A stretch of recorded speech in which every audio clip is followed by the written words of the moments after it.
जोंनि दिनावथ' मालाबाबो जों रावखौबो अयनाय खालायाखै जों मोनसे समाव हाग्रामा महिलारी सारनि जि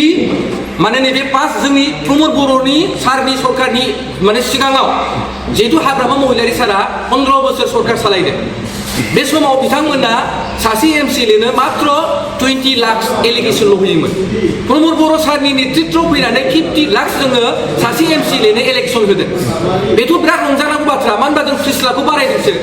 जेराव बिथांमोना 20 लाख होदोंमोन जोंनि प्रमद बर'नि सारनि नेतृत्वआव जोङो दिनै 50 लाख होदों बेथ' रंजाथाव बाथ्रा आरो जोंथ' रावबो एमसिएलएनो बेबायदि दरमाहा बेथन होआ होननानै बाथ्रायाथ' फैयाखै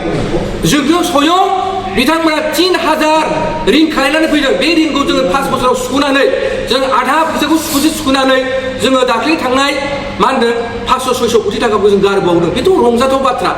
मानोना हाग्रामानि दिनावथ' रिंसो खालायना गालांदों जोंथ' जमासो खालायना गारबावदों ओंखायनो आं सानो प्रमद बर' सारखौ जों सेलुटसो होनांगौ बिथांखौ साबायसो होनांगौ जे बिथाङा जे दिनै बे फैसाखौ दोनबोआमोनब्ला बिपिएफनि वार्कारफ्रा माबायदि रानसावनानै बे 6-7 मासाव गोजावगौमोन ना मावग्राफोर बायदि गोजावगौमोन बेखिनि बाथ्राखौ जों मिथिनो हागौमोन आरोखि